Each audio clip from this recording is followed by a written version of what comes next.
Hey, hi everyone. How are you? I hope you all guys are doing great. This is going to be the next video of our Agentic AI series. Till now, we have seen a lot of things, and previously we have seen next token prediction. So now we are going to see vector DB, RAG, and all. We begin, let me introduce to a platform that I have created, a web app, which is called Asolulu.fun, a collection of free, fun tech games that completely free to play on mobile, tablet, or desktop. Give it a try and stay tuned. I will be adding many more games in future, and definitely you can see it in also demo.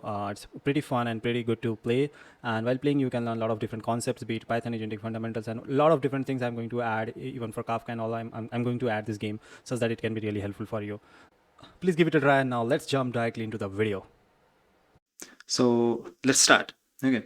So imagine your company has thousands of documents, HR policies, engineering docs, meeting notes, product manuals, and lot many things.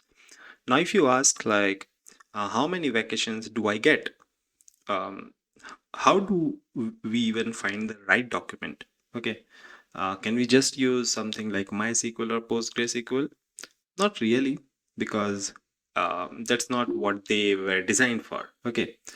These are just normal databases. If you are not aware about normal databases, any like if you're not aware about databases even, so a normal database store structured information like this. Okay. So if I let's suppose if from this table, if I have to find give me the employees whose department is HR, then this query can work perfectly. So SQL databases are amazing for exact matches. Okay. But what if we store documents? Okay, like suppose we stored some documents. Okay. And let's suppose a user asks like how many vacations do I get? So can you notice something? That the document contains employee leave policy and the user is asking about vacation days. Those words are completely different. So in this case, a traditional database mostly searches using exact text or keywords. So it will not understand that. Like vacation days and leave policy both are semantically similar. This word is really important, semantically similar, because they possess the same meaning. Okay. So then it comes vector databases. So in normal DB, it search by words. Okay. So if someone is searching for vacation, it will only look for vacation. But in case of vector DB, it search by meaning. That's why we call it as it search semantically similar. So if you search for vacation, it will also find inside the leave policy. Okay. Um, why? Because um, employee leave policies vector representation will look like this. We have already seen what is this vector and all, and how it is being even created. And if you see vacation days, both the vector of representation will be quite similar. So that's why we call it as similar terms. Okay. So that's why vector DB came into picture. A vector DB is a database that stores the meaning of data instead of just the data itself. So even though the words are different, their vectors end up close together because they have similar meanings. Like in this case, it's employee leave policy and vacation days. A vector DB stores those vector. Okay. But how does a vector DB know that two vectors are close? Uh, how does it even do mathematically? Okay, so it is calculated by something called as cosine similarity. Okay, um, so I can explain you in a simpler terms cosine similarity. So first of all, let's see leave policy. The vector of leave policy and the vector of health insurance is completely different. You can see, okay, if you compare apple to apple.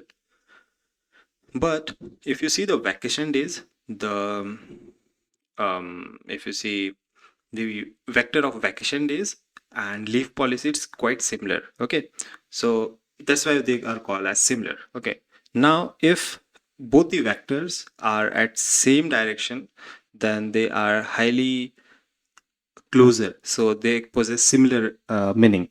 And if they are somehow different, they may be probably different. If they are completely on the opposite sides, it's completely different. Now you might ask, what is this direction and all?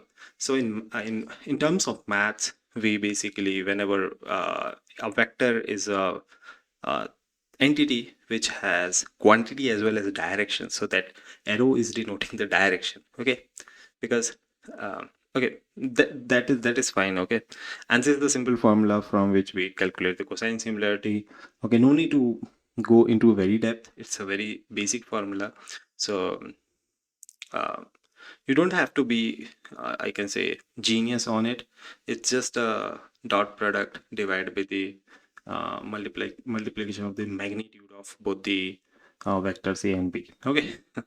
You can explore more if you want to go very depth on this cosine similarity and all, because it is not really important to invest a lot of time on explaining this part, because mostly in the work and all you will not even are going to very depth of it. You will directly use this cosine similarity. So in terms of cosine similarity, if cosine similarity is 1, so they are almost identical, meaning so if you find let's suppose there are two words, leave and leave, so the cosine similarity will be like completely they are almost identical, so it will be 1. But if you see leave and you can the example like leave and vacation, it will be somehow different, so it will be very similar. And if it is -1, it's opposite direction. Okay, so if you find the cosine similarity of leave policy with what we were searching about vacation days. So if you find the cosine similarity of vacation days with leave policy, it will be 0.96, so they are very similar. And with health insurance and reset password is not similar. Okay, so cosine similarity plays a very important role. Okay, so if I so the vector db simply sorts this scores and returns the top matches. Okay, um, it does not answer the question, it only answers um, like these are the most relevant documents kind of thing. Okay, let me show you a demo that I have created for you, then I guess it will be much easier for you. Okay, sorry. So and definitely you can find it on description box. I have added this notebook already. So we are using ChromaDB. There are multiple vector DB that you can use. Okay, so I'm just installing ChromaDB, and the similarity search that we are using is cosine similarity. Okay. Mm, okay, so these are the documents that because I told you that um, in a vector DB, you can store the vectors as well as the text representation of any document. Okay, so this is the document which is having around 10 lines, and we are chunking it. Okay, chunking means basically uh, whenever you are storing a big document, you break it into smaller chunks. You cannot store everything at once, because um, it will um, not make sense whenever you are trying to search some particular thing, because it will be having very huge context. Okay, and it depends upon the person to person how which kind of chunking they are using, or maybe I can cover another video on chunking. Let's not deviate from this topic. Okay, so this is the basically document, and this is the chunking, and we are storing. So we have stored 10 documents. Okay, so what actually a vector DB stores? So most people say like they just store vector. No, they store both text and vector. This is the biggest misconceptions. Okay, so we have stored it. So this is how it will look like, because we have divided into 10 chunks.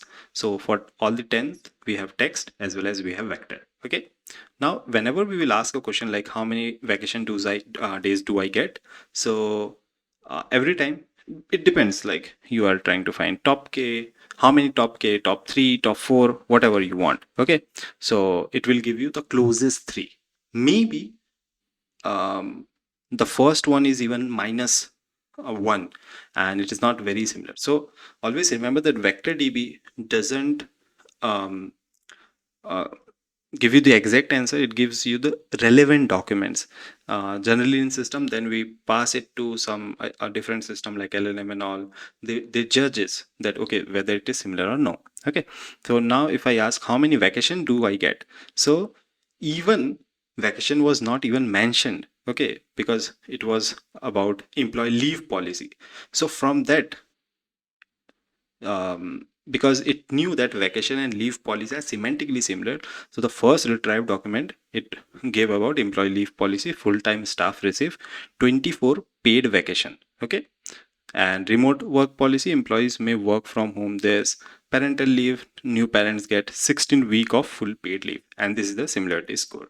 So this is how we store something in a vector db, and this is how we extract something from vector db. And then we let's suppose someone is asking how many vacation do I get. So I got, let's suppose I have set to top 3, so I got this top 3 answer with the similarity score. Now I can pass it to llm such that it will give a uh, human understandable answer. Okay, we cannot show this top 3 directly, okay, because because llm has a better reasoning. Maybe there can be a chance that even the first match document is not correct. Okay, so this also happens. So that's why for storing the text in vector and for retrieving it from there, we use vector db. Okay, and obviously I guess you know it that whenever I am asking this question is also getting converted into vector, and then it will compare with all the vectors. Okay, then it will have cosine similarity and it will find the closest one. Okay, so yeah, I guess that's it. Okay, mostly yeah, that's it. So um, what we can say is um, VectorDB doesn't answer the question. It only says these are the most relevant documents. The LLM still reads those documents and generate the final answer.